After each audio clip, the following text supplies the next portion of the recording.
Você consegue adivinhar o que é isso? É uma lágrima humana aumentada por um microscópio óptico, e é sobre esse instrumento que falaremos hoje.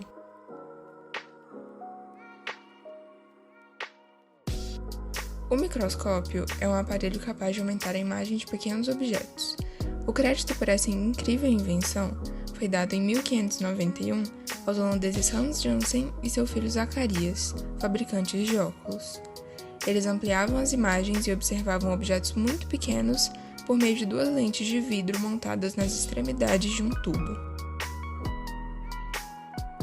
Posteriormente, o holandês Antony van Leeuwenhoek construiu microscópios de apenas uma lente, pequena e quase esférica, entre duas placas de cobre, aperfeiçoando o instrumento. Ele foi o primeiro a utilizar o microscópio visando o entendimento da natureza, e por isso estudou materiais como água estagnada, embriões de plantas, sangue, esperma e visualizou micro-organismos. A invenção do microscópio mudou completamente a maneira das pessoas de ver o mundo, porque o que até então era invisível a olho nu passou a ser analisado através de suas lentes. Teoria como a da geração espontânea, em que organismos vivos conseguem se originar da matéria inanimada, foram derrubadas.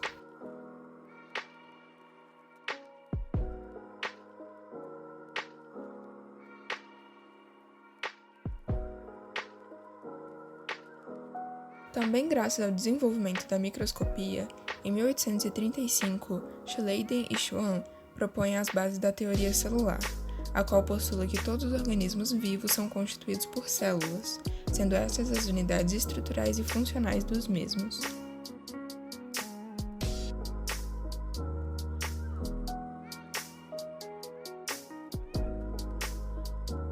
A citologia é dependente de equipamentos que permitem toda a visualização das células humanas, pois a maioria delas são tão pequenas que não podem ser observadas sem o auxílio de instrumentos ópticos de ampliação. O olho humano tem um limite de resolução de 0,2 mm. Abaixo desse valor, não é possível enxergar os objetos sem o auxílio de instrumentos, como lupas e principalmente o microscópio. Com essas descobertas, Robert Hooke foi encarregado de construir um microscópio ainda mais poderoso. Ele desenvolveu um aparelho com duas lentes ajustadas nas extremidades de um tubo de metal. E por possuir duas lentes, a ocular e a objetiva, ficou conhecido como microscópio composto. Com isso, novas pesquisas foram realizadas e a tecnologia aprimorada.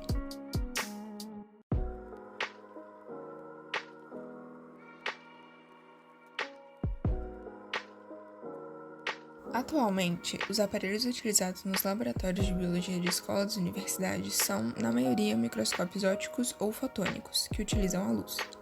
Eles possuem dois conjuntos de lentes de vidro ou de cristal, e geralmente fornecem ampliações de 100 a 1000 vezes. A luz, projetada através do objeto em observação, atravessa as lentes da objetiva e chega ao olho do observador. Utiliza-se então um micrômetro e um macrômetro para focalizar o objeto fracionado na lâmina estudada e o chariot para efetuar a varredura, que é a visualização dos diferentes campos de uma lâmina.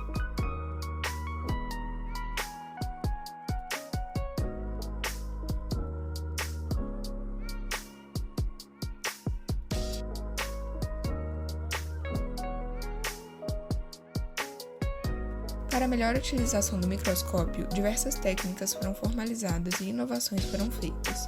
Corantes, fixadores, micrótomo, esfregaço e esmagamento. Esses são alguns materiais e algumas técnicas que são necessárias em um laboratório que utiliza a microscopia. O aperfeiçoamento do microscópio óptico foi conduzido até um ponto tal que a única limitação era o grande comprimento de onda da radiação utilizada para a iluminação. Este obstáculo impedia a obtenção de um maior poder de resolução. Essa dificuldade levou os cientistas a procurarem um modelo de microscópio que, usando outro tipo de radiação para iluminação, permitisse aumentar ainda mais a resolução. Em 1924, o físico Louis de Broglie constata que um feixe de elétrons apresenta um comportamento idêntico aos raios luminosos, mas com um comprimento de onda 10.000 vezes menor. Estavam assim elaboradas as bases teóricas do microscópio eletrônico, sendo o primeiro aparelho construído em 1931/1932 por Ernst Ruska, Prêmio Nobel da Física em 1986, e por Max Neu. Em 1933, o microscópio eletrônico ultrapassava já o limite de resolução do microscópio óptico, No entanto, só após a Segunda Guerra Mundial, o microscópio eletrônico se desenvolve em pleno.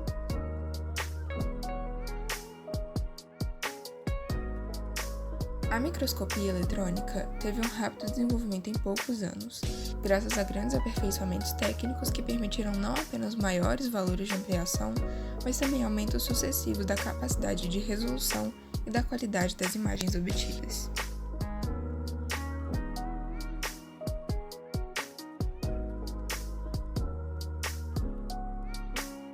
Essas lentes ampliam a imagem gerada pela passagem do feixe de elétrons no material e a projetam para uma tela, onde é formada uma imagem de pontos mais ou menos brilhantes, semelhantes a de um televisor em preto e branco. Não é possível observar o material vivo nesse tipo de microscópio.